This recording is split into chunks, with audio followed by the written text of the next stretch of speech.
Le conseil d'administration de l'Organisation africaine de normalisation tient depuis ce matin sa 56e rencontre en marge de l'Assemblée générale de l'ORAN dont l'ouverture officielle est prévue pour le mercredi prochain. Selon la présidente de l'organisation, c'est une rencontre qui revêt une grande importance vu les activités qui seront menées. This week ASO is hosting here in Ouagadougou, Burkina Faso, the 56th ASO Council. Alors pour ce qui est de cette réunion qui est le 56e conseil de l'ORAN et de l'Assemblée générale également de l'ORAN qui seront tenus cette semaine, c'est une réunion vraiment importante pour ce qui est de promouvoir donc la normalisation donc en Afrique.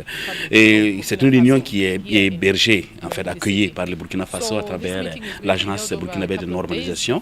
Et donc pour cette première journée, nous avons la réunion des membres du conseil, et pour la deuxième journée qui est demain, en fait il y aura également une réunion, une formation normalement pour donc les agences nationales donc de normalisation. Et un autre point qui est noté aussi, c'est que et il y a également le cinquième forum exécutif donc de l'ISO qui sera tenu. Pour la troisième journée, il y a également la journée africaine donc de normalisation, donc pour pouvoir donc promouvoir la normalisation en Afrique.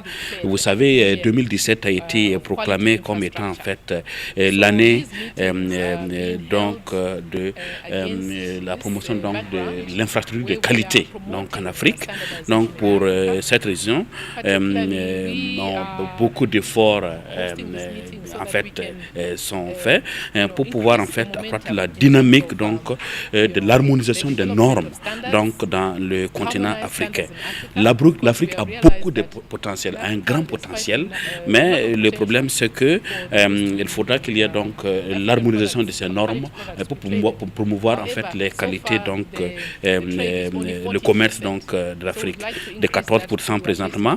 On souhaitera arriver en fait à 29% d'ici 2022. Un autre et comme on a montré, et pour que les petites et moyennes entreprises donc, de l'Afrique puissent en fait compétir sur le plan international, pour qu'il y ait une meilleure industrialisation donc, de l'Afrique, il faudra en fait de meilleures normes. Lorsqu'il n'y a pas de normes harmonisées, de meilleures normes, évidemment ça pourrait être un frein pour le développement du commerce africain. Et donc aujourd'hui, donc, les membres du conseil sont là donc, pour en fait faire ce travail. The members of council are all here today, and we are very happy to be here in this beautiful city of Ouagadougou. Normalisation, métrologie, qualité, quelques thèmes techniques que le secrétaire général de l'ORAN nous explique. La norme, ça doit être pris comme la culture de la qualité. Ouais. Et comme on se lève le matin et puis on va se nettoyer, ça doit être pris ainsi. Et donnons un exemple simple. Lorsque tu vas au marché pour acheter de l'eau, et qui te donne la confiance que l'eau que tu vas prendre, c'est l'eau qui ne va pas causer de maladie. Ouais. C'est la norme qui va te donner la confiance ici au Burkina.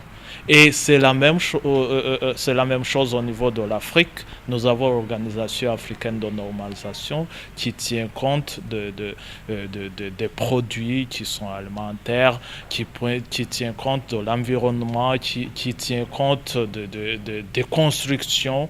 Et lorsque tu entres dans ta maison, tu n'as pas peur pendant la nuit que la maison va s'écrouler.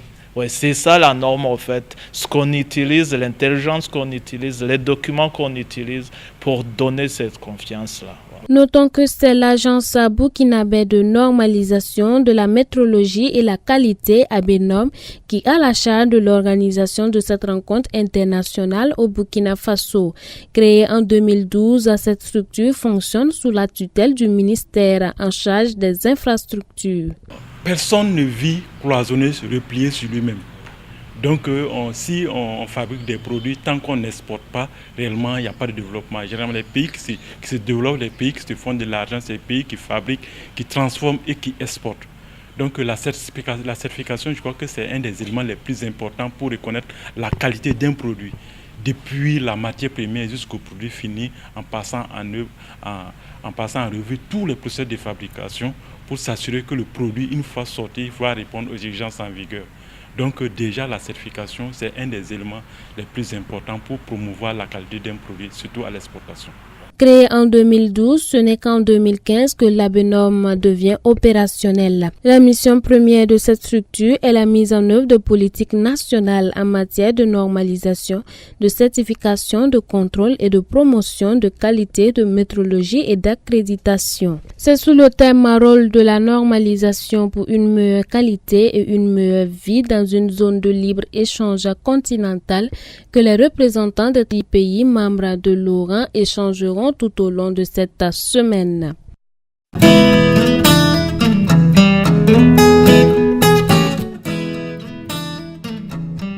Le groupe biblique universitaire local de l'UFR-SEG a organisé ce 26 juin 2017 à l'université Ouaga 1, professeur Joseph Kizerbo, la 6e édition de sa journée de l'économiste et du gestionnaire sous le thème Rôle et place de la jeunesse dans le plan national de développement économique et social PNDS. Il faut dire que nous voulons amener nos membres à comprendre quelle est la place que le PNDS a réservée à la jeunesse. Qu'est-ce que le PNDS attend d'un Jérusalem dans la réalisation de son plan d'action. La conférence est en train de se dérouler. Quand la conférence a déroulé, vraiment, nous avons compris que il y a vraiment une place importante à accorder dans la jeunesse. C'est ce que vraiment nous avons enseigné. Les résultats attendus, c'est de s'assurer que chacun ressort de cette conférence ou bien de cette journée, pétri donc des réalités du PNDS, et également remonter, restaurer donc pour pouvoir poursuivre le reste de l'année académique. À cette occasion, c'est le révérend Aliou Sana Roger de l'église biblique baptiste qui a donné le message de la parole de Dieu. J'ai donc exhorté les jeunes et leur faire comprendre que les causes qui envoient l'échec sont définies par la parole de Dieu et les solutions aussi que la parole de Dieu propose peuvent venir pallier aux échecs. Et donc dans la thématique, j'ai parlé donc premièrement des causes de l'échec. Premièrement, j'ai dit l'échec dû à l'alcool, la première cause. Deuxièmement, l'échec dû au tabac, la deuxième cause. Et l'échec dû au cœur aride. Donc l'alcool, le tabac et le cœur aride, c'est-à-dire le cœur vide à l'égard de Dieu. Donc quand j'ai donc fait des explications sur ces trois concepts-là, je suis parvenu maintenant à révéler que les solutions pour pallier à l'échec, ce sont les concepts lucidité, mathétie et plénitude. C'est le savoir, la connaissance, la science qui vient donc repousser. Si on vous fait comprendre que si vous avez consommé une bouteille de bière et que dans la bouteille de bière que vous avez consommée, vous avez 16 grammes d'éthanol dans le sang, et si vous avez compris, et si la connaissance est parfaite dans votre tête, vous n'allez pas vous mettre sur l'alcool. Voilà, quelque chose comme ça. Et puis la plénitude, pour terminer, je dis que c'est dans la maison de Dieu que nous parlons de plénitude. On parle de plénitude de la parole de Dieu, plénitude de l'esprit. Le mot plénitude veut dire seulement perfection. On est plein. Soyez parfaits comme votre Père céleste est parfait, dit la Bible. Donc si nous sommes remplis des choses à l'égard de Dieu, alors on va venir pallier au problème du cœur qui est vide à l'égard de Dieu. Pour le parrain, c'est bien d'acquérir des connaissances intellectuelles, mais si cette connaissance est associée par la présence de Dieu dans un cœur, cela est meilleur.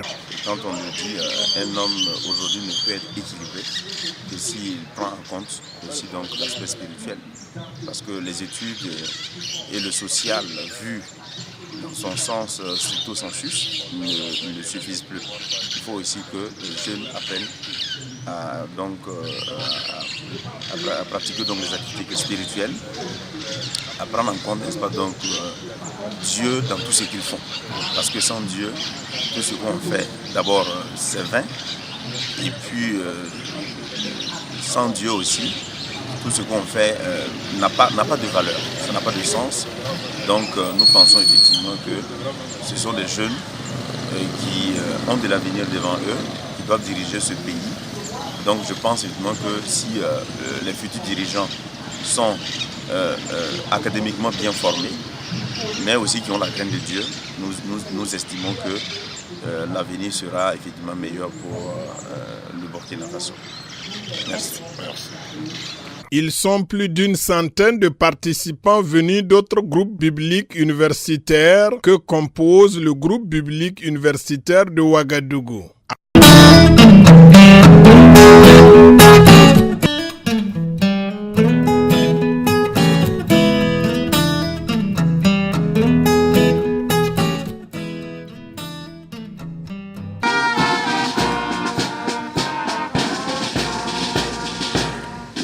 Ambassadeurs extraordinaires et plénipotentiaires ont été reçus par les honneurs militaires pour leur présentation et remise des lettres de créance au président du Faso. Ce sont les ambassadeurs japonais Tamotsu Ikezaki, l'Indien Birender Singh Yadav, le Zambien Solomon Guiré et le Rwandais Stanislas Kamasi. Précisons que l'ambassadeur Ikezaki est le seul résident des quatre. Il a occupé plusieurs fonctions au sein de son pays. Avant de poser ses valises à Ouagadougou, il était le consul général du Japon à Marseille. Marié et père de 2 enfants, l'ambassadeur indien Singh Yadav est titulaire d'une maîtrise en ingénierie. Il a pour résidence à Accra, au Ghana. Il occupait le poste de directeur de la région de l'Afrique de l'Ouest au compte de son pays. Les ambassadeurs zambiens et rwandais ont tous deux pour résidence à Abuja, au Nigeria. Ces ambassadeurs sont ainsi des représentants de leur nation pour renforcer les liens d'amitié et de coopération entre le pays et le pays des hommes intègres.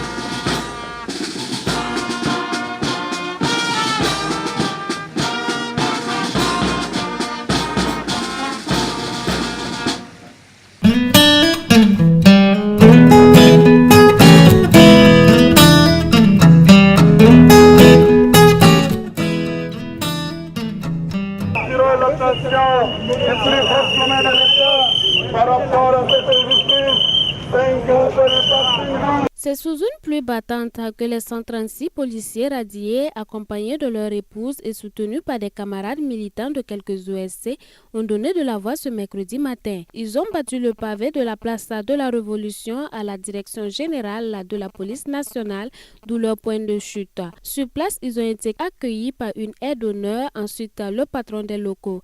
Après la déclaration des épouses des policiers radiés, discours lu par Dame Kam Dangwere, un document de plaidoyer a été remis à Jean Bosco Kienou, directeur général de la police nationale.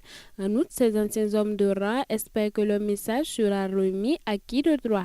Nous avons organisé cette marche aujourd'hui pour dire non au système parce que depuis 2012 que nous avons arbitrairement révoqué, nous avons premièrement demandé pardon à l'ensemble de la population burkinabé.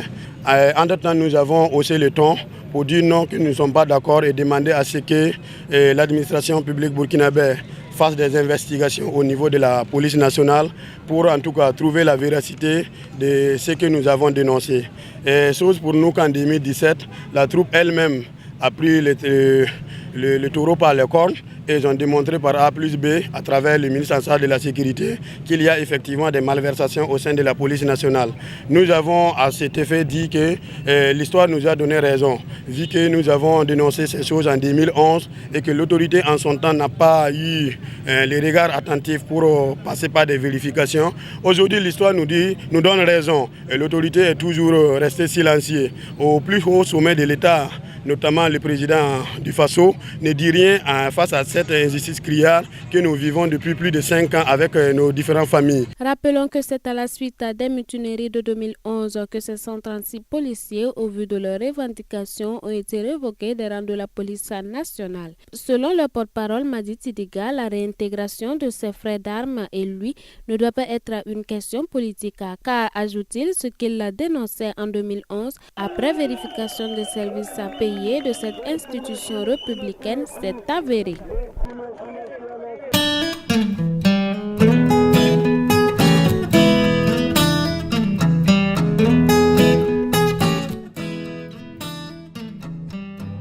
Parvenir à une vue globale et à une compréhension partagée afin de susciter la participation, l'adhésion et la contribution de toutes les parties prenantes au processus de formulation et à la mise en œuvre future du deuxième compact est le résultat attendu du présent atelier d'information qui réunit à la fois les experts du Millennium Challenge Corporation, les autorités politiques et la société civile burkinabé. Le gouvernement attend surtout des participants une analyse détaillée des contraintes pour une meilleure formulation du second compact afin qu'il y ait une cohérence entre le Millennium Challenge Corporation et le plan national du développement économique et social.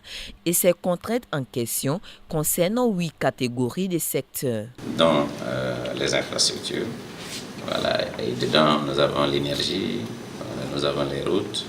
Voilà. Deuxième secteur, on a le capital humain. Et dans ce capital humain, on a les questions de santé, les questions d'éducation. Dans quelle mesure ce qui est déjà fait au Burkina est en cohérence ou avec les besoins des entreprises. Voilà, ça c'est le deuxième. Ensuite, nous avons les questions de pauvreté, les questions donc, de croissance que nous abordons. On a également donc, les questions donc, d'eau, n'est-ce pas, qui revient également comme une des contraintes. Voici un peu les aspects clés que nous avons bien sûr examinés. Bon, sans oublier bien sûr les questions de gouvernance, les politiques au niveau fiscal, les politiques macroéconomiques, etc. Voici les questions qui ont été discutées dans ces 8 chapitres-là et qui vont nous permettre de déterminer quelles sont les contraintes majeures auxquelles, n'est-ce pas, l'investissement privé et la croissance en font face. Et c'est la recherche maintenant des solutions qui va donner lieu maintenant à des projets éventuels auxquels, n'est-ce pas, le compact doit s'attaquer. Lors du premier compact, le Burkina Faso a bénéficié de 480 millions de dollars du gouvernement américain.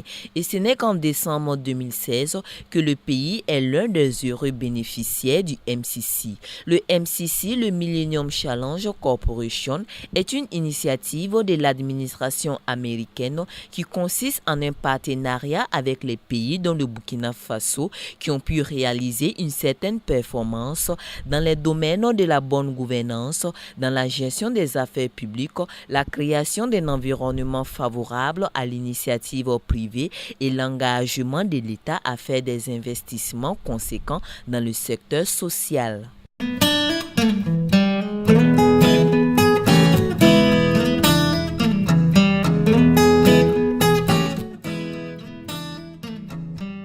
L'école primaire Pawasango Raoul Folero a 35 ans cette année. La célébration de cet anniversaire a eu lieu ce jeudi dans l'enceinte de la dite école. Une cérémonie à laquelle ont assisté le président de la FEME, Samuel Yamiogo, Maître Titenga Passere, le représentant du Mogonaba et plusieurs autres invités. Plus de 14 800 élèves ont été enregistrés dans cette école depuis sa création en 1982 et plus de 3 000 élèves ont réussi à l'examen du certificat d'études primaires. Et pour le fondateur, ce sont des sentiments de fierté. Le début, ça n'a pas été facile, hein, mais c'est comme ça. Il faut toujours accepter les souffrances du début de toute chose. Le reste, là, ça viendra par la suite.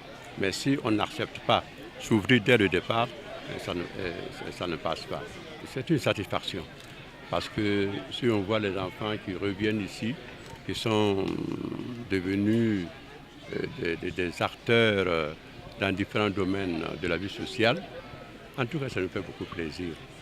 Donc, nous disons en tout cas merci à tous ceux qui nous ont fait confiance, merci à l'État, merci aux parents et merci aux enseignants et nous continuons.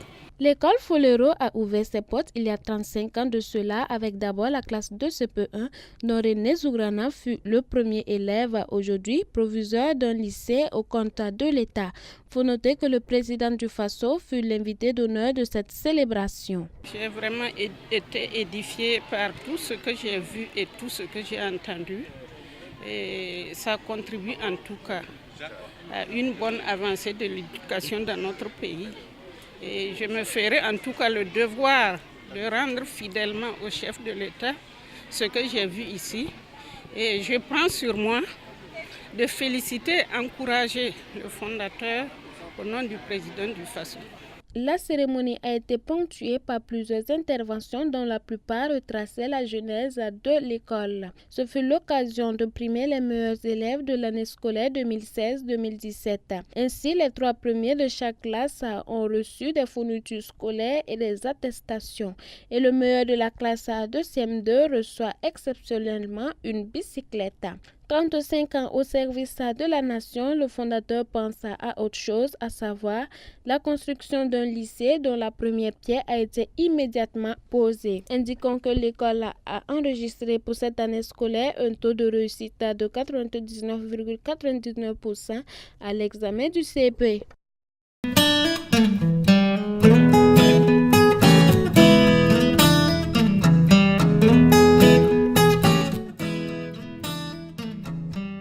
Les formations forestières du Burkina Faso sont menacées et plusieurs sont ces facteurs qui contribuent à la dégradation de ce capital forestier. C'est à cet effet qu'un second inventaire forestier national, après celui de 1983, a été élaboré avec le concours de la coopération luxembourgeoise à travers la mise en œuvre du projet BKF 015 afin d'établir un état des lieux.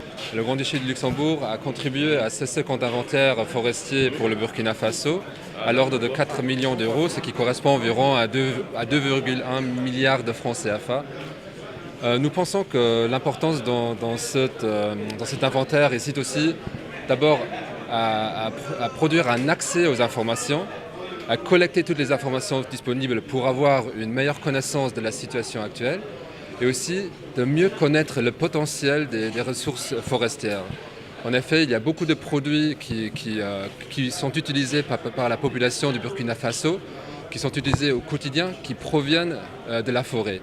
Donc nous pensons que d'abord, le potentiel de la forêt doit être mieux connu, également pour assurer un développement durable du pays. Et selon le secrétaire général du ministère de l'Environnement, de l'économie verte et du changement climatique, la validation de ce second inventaire forestier réalisé sur 4 ans d'études et d'investigations permettra, à travers la mise en œuvre de nouvelles mesures, à la forêt de mieux se porter.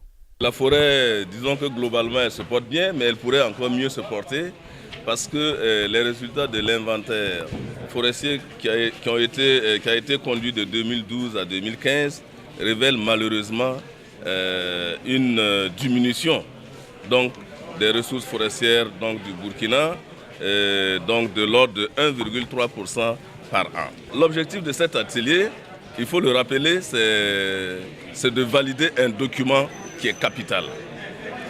Parce qu'avec l'appui de nos partenaires du Luxembourg, le Burkina a pu réaliser un inventaire forestier.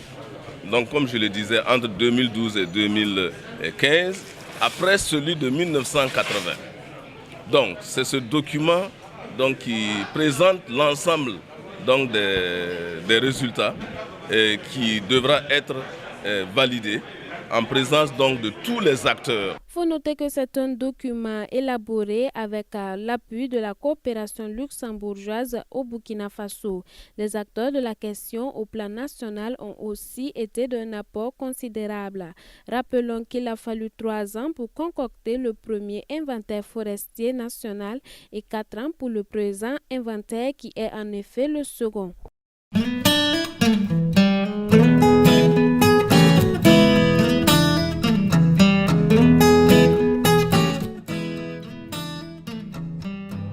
Le syndicat national des contrôleurs et inspecteurs du travail a convié la presse ce matin à la bourse de travail. Et l'objet de la conférence de presse était de partager avec les hommes de médias les difficultés que vivent les inspecteurs et contrôleurs du travail dans le cadre de l'exercice de leur mission. C'est partager avec les journalistes les difficultés que vivent les inspecteurs et contrôleurs du travail. Précisément, il s'est agi de la question des locaux, de la question du matériel roulant, de la question également de l'effectivité de l'arrêté conjoint.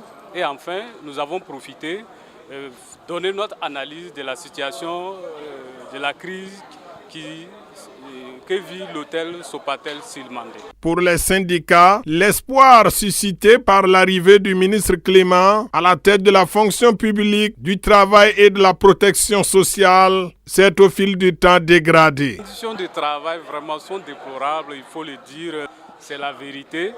Et nous pouvons prendre des exemples concrets. La direction régionale du centre, je pense que ça fait pratiquement 7 ans. Cette direction n'a pas quitté ses locaux, son siège qui se trouve tout juste derrière la Sonabel.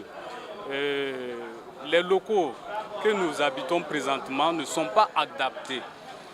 Les bureaux sont exigus en nombre insuffisant. L'éclairage est défaillant, il n'y a pas de brasset, encore moins de climatisation. Également, ces locaux ne sont pas adaptés pour des personnes vivant avec un handicap. Imaginez des bureaux qui se trouvent au 5e. Si l'ascenseur est en panne, ces personnes qui ont des problèmes, des litiges à régler, comment elles peuvent accéder à ce niveau? Donc nous pensons que c'est des situations qu'il faut condamner. Aussi, il y a la question du matériel roulant. Nous n'avons pas de moyens de projection. Je pense que Ouagadougou doit, à la date d'aujourd'hui, avoir 80 000 entreprises enregistrées. Mais si les 80 000 entreprises, vous allez vous rendre compte que l'inspection qui est chargée d'encadrer, de contrôler l'effectivité de la législation sociale au sein de ces structures-là n'a qu'un seul véhicule de contrôle.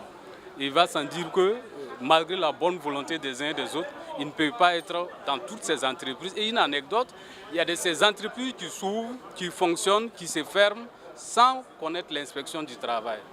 Et si rien n'est fait après cette sortie médiatique, le SYNACID compte entreprendre d'autres démarches pour se faire entendre.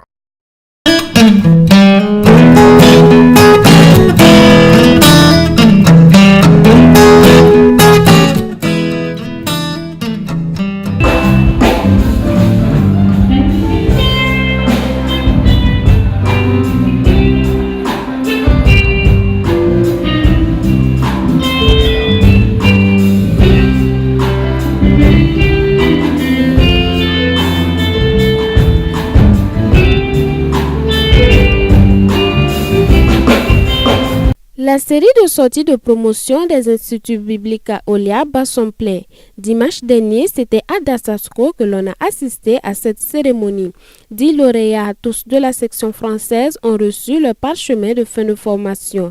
Les témoins de Christ inspirés du livre d'Ésaïe, le chapitre 43, au verset 10, est le nom de baptême de la promotion sortante. Selon la déléguée de ces nouveaux compagnons de pasteur, c'est un nom choisi en fonction de la tâche qui les attend sur le terrain. Le nom de baptême, les témoins de Christ, ça a été motivé par beaucoup de choses. D'abord, quand nous voyons la parole de Dieu, déjà au Nouveau Testament, dans le livre des Actes, lorsque Christ a dit à ses disciples, voilà, vous recevrez une puissance et vous serez mes témoins. Et quand on regarde aussi dans Ésaïe 43, voilà. Donc, on s'est dit que durant toutes ces années-là, ce n'est pas la connaissance que l'on est venu apprendre, mais c'est plutôt la personne de Christ. Et cela nous a beaucoup fortifiés, comme je le disais. Et après avoir su et connu davantage sur le Seigneur Jésus, la moindre des choses, c'est de partager ce qu'on a reçu, ce qu'on a appris de lui. On a vu l'homilétique, l'apologétique, on a vu aussi les hérésies contemporaines, l'introduction au Nouveau Testament, l'histoire de l'Église. Le directeur de l'Institut biblique à Oliaba Dastacko a lui pour sa part salué le choix du nom de baptême dont les étudiants de la 8e promotion se sont affectés. Je voudrais tout d'abord rendre grâce à Dieu qui nous a permis donc d'accompagner ces étudiants-là jusqu'à la fin de leur formation. Je suis très content pour ce que ces étudiants ont appris durant ces 3 années. En tant que premier responsable donc, de l'Institut, ils m'ont demandé donc à traiter, à faire une étude sur ce thème d'ailleurs. Mais je crois que dans le contexte où nous sommes présentement, Dieu a plus besoin de témoins dans le champ. Voilà pourquoi ces étudiants ont pris le nom de baptême les témoins. Et je peux dire aussi qu'il y a beaucoup de témoins aujourd'hui, mais Dieu a besoin des témoins, pas des témoins seulement, mais des vrais témoins qui vont donc relever le défi de ce siècle.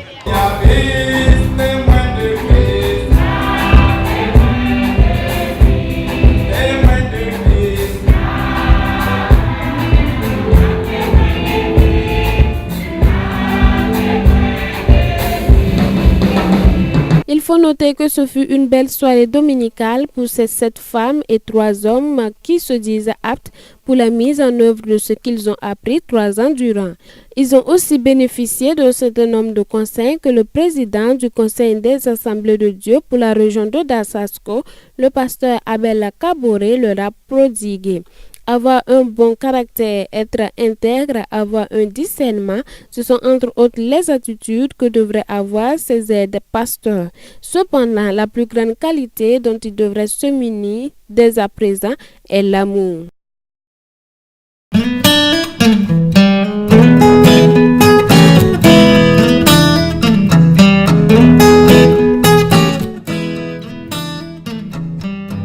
Des hommes et femmes ont fait le déplacement du site du 75e anniversaire pour assister à la sortie de la 2e promotion des étudiants de l'Institut biblique au Liabre du site.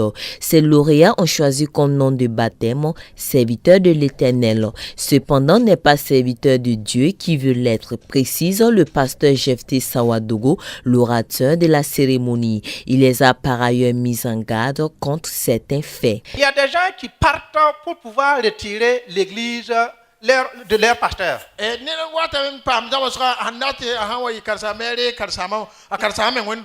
est patient pour passer les 3 années, pour finir. Et dans son cœur, il se dit, pasteur, attends-moi, j'arrive. Et sitôt sorti, des groupuscules se composent autour de lui. Et leur travail, c'est de renverser le pasteur pour prendre sa place. Il y a des gens qui sont prêts à payer des gens pour aller étudier, pour revenir faire un contrepoids du pasteur dans l'église.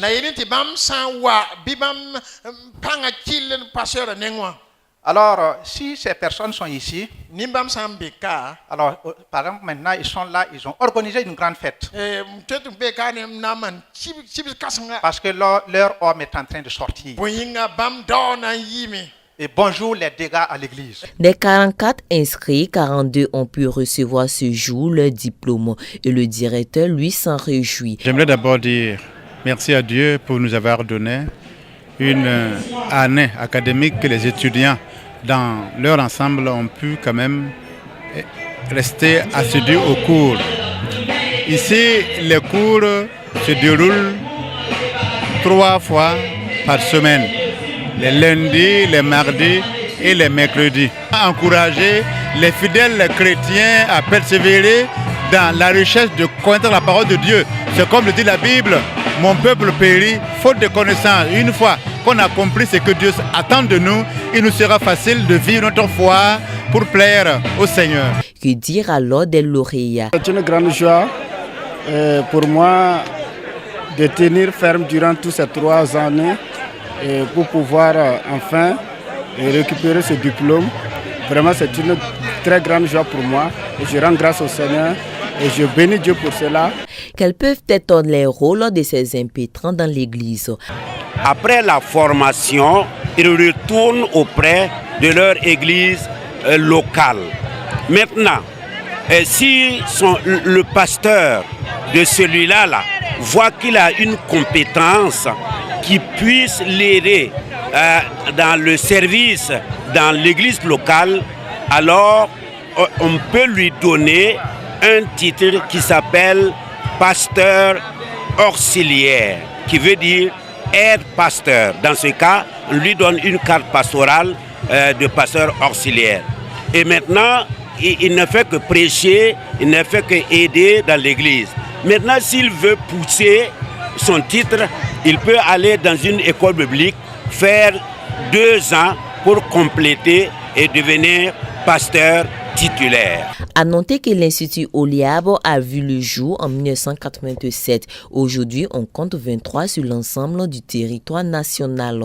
Satisfaits de ces 3 années de formation, les 42 impétrants ont tenu à gratifier leurs responsables par des présents.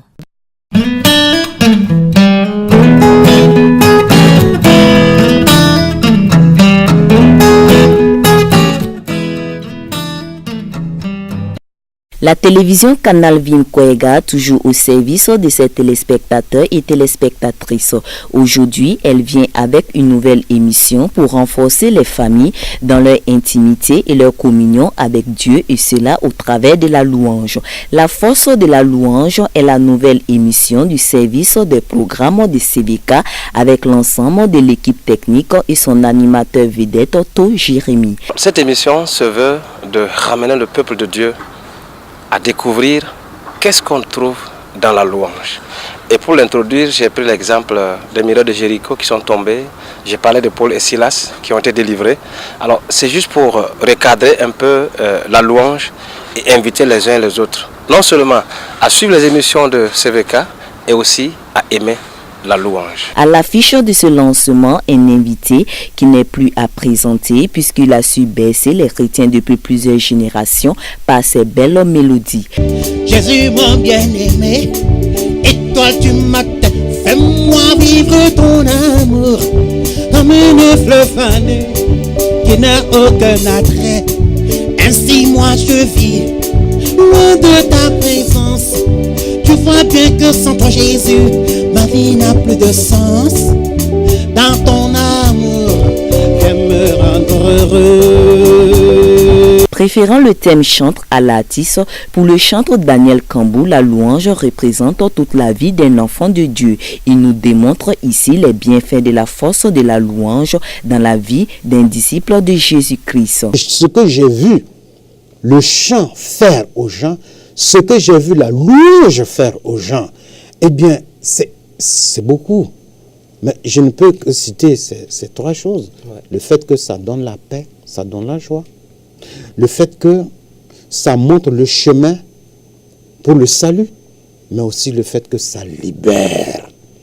Ça libère l'individu et l'amène vraiment à être en relation avec Dieu. Amis du petit écran, cette émission est la vôtre.